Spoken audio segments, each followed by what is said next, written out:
السلام عليكم ورحمة الله وبركاته. أنا الباحثة ريهام سيد ماجد، باحثة الدكتوراه في مجال الدراسات الأدبية والنقدية، ويأتي هذا العرض في إطار اهتمامي بدراسة التحولات المعاصرة في علاقة التراث بالتقنيات الحديثة، ويسعدني أن أقدم لحضراتكم هذا البحث والذي يحمل عنوان الذكاء الاصطناعي شريكا إبداعيا في إعادة إنتاج التراث الحضاري، مع التركيز على الانتقال من التوظيف إلى التوليد في الفنون الأدائية المعاصرة والتعليم الفني. ويأتي هذا البحث في إطار الاهتمام المتزايد بالعلاقة بين التراث والتقنيات الحديثة، وكيف يمكن إعادة قراءة هذا التراث في سياق معاصر يتواكب مع تطورات العصر. ينطلق هذا البحث من ملاحظة أساسية، وهي أن الفنون في العصر الحديث لم تعد كما كانت في صورتها التقليدية، بل تأثرت بشكل كبير بالتحول الرقمي، فقد أدى هذا التحول إلى تغيير طرق إنتاج العمل الفني، وكذلك طرق تلقيه والتفاعل معه. ومن هنا لم يعد التراث ينظر إليه بوصفه مادة ثابتة أو محفوظة، بل أصبح كيانا مرنا يمكن إعادة تشكيله وتقديمه بطرق متعددة. ومع ظهور الذكاء الاصطناعي أصبح لدينا فاعل جديد داخل العملية الإبداعية، يساهم في إنتاج العمل الفني وليس مجرد أداة للمساعدة. في ضوء هذه التحولات تظهر مشكلة البحث التي تتمثل في التساؤل حول كيفية توظيف الذكاء الاصطناعي في الانتقال من التوظيف إلى التوليد في معالجة التراث داخل الفنون الأدائية المعاصرة. بمعنى آخر، هل يمكن أن يتحول التراث من مجرد عنصر يستخدم داخل العمل الفني إلى عنصر يتم إعادة إنتاجه وتشكيله بصورة جديدة بالكامل؟ ويتفرع من هذا التساؤل الرئيسي عدد من الأسئلة الفرعية التي تساعد في تفكيك المشكلة بشكل أكثر دقة. أولاً، ما الفرق بين مفهومي التوظيف والتوليد في التعامل مع التراث؟ ثانياً، ما الدور الذي يلعبه الذكاء الاصطناعي في إعادة تشكيل هذا التراث؟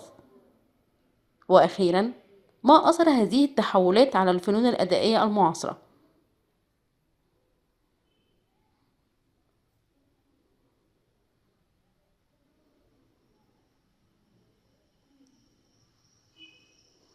يسعى هذا البحث إلى تحقيق مجموعة من الأهداف، أهمها تحليل التحول من التوظيف إلى التوليد في التعامل مع التراث، كما يهدف إلى دراسة دور الذكاء الاصطناعي بوصفه شريكا إبداعيا في إنتاج الصيغ الجمالية.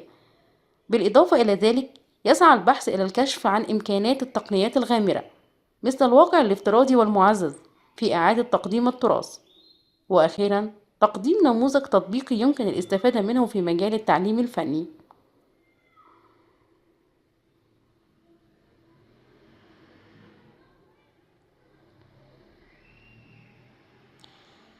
يعتمد الإطار النظري للبحث على ثلاثة مفاهيم أساسية. أولاً، مفهوم التوظيف، وهو يشير إلى استخدام التراث داخل العمل الفني كما هو دون إحداث تغيير جوهري في بنيته. ثانياً، مفهوم التوليد، وهو يقوم على إعادة إنتاج التراث داخل سياقات جديدة بما يغير من شكله ودلالاته. ثالثاً، النظر إلى التراث بوصفه نظاماً ديناميكياً، أي أنه ليس ثابتاً بل قابل للتطور وإعادة التشكيل وفقاً للسياقات الزمنية والتقنية.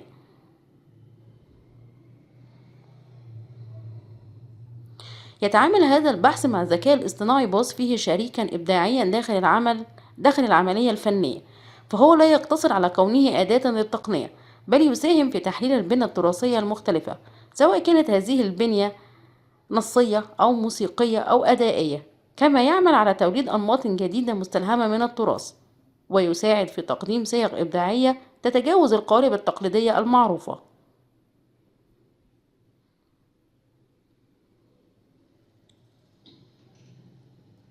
ينتقل البحث بعد ذلك إلى الجانب التطبيقي، حيث يتم تحليل عدد من المجالات الفنية، منها المسرح التوليدي الذي يعتمد على إعادة تشكيل النصوص والعروض الأدائية، وكذلك الموسيقى الرقمية التي تعيد إنتاج العناصر الصوتية التراثية في صورة حديثة، بالإضافة إلى العروض التفاعلية التي تقوم على إشراك الجمهور في التجربة الفنية.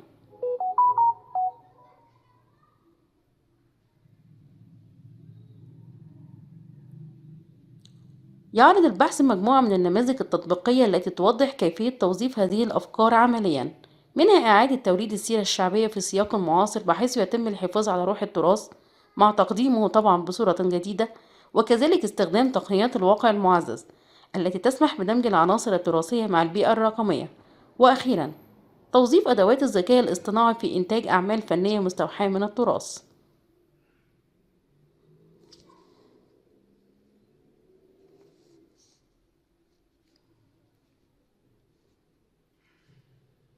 توصل البحث إلى عدد من النتائج المهمة، أبرزها أن هناك تحولا واضحا من التوظيف إلى التوليد في التعامل مع التراث، كما تبين أن الذكاء الاصطناعي يسهم في إنتاج صيغ جمالية جديدة دون أن يلغي الدور الإنساني. كذلك أظهرت النتائج أن التقنيات الغامرة تعزز التفاعل مع التراث بشكل أعمق. وأخيرا، أكدت أهمية دمج هذه التقنيات في تطوير التعليم الفني. بناء على هذه النتائج، يوصي البحث بضرورة دمج الذكاء الاصطناعي داخل مجالات الفنون والتعليم الفني، كما يوصي بتطوير المناهج التعليمية بما يتواكب مع التحول الرقمي، وأيضا دعم التجارب الإبداعية التي تعتمد على التقنيات الحديثة في إعادة قراءة التراث.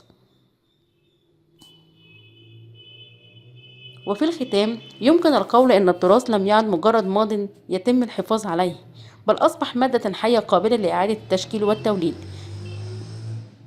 كما أن الذكاء الاصطناعي لم يعد مجرد أداة، بل أصبح شريكا حقيقيا في العملية الإبداعية، وهو ما يفتح آفاقا واسعة لمستقبل الفنون في ظل التفاعل بين الإنسان والتقنية.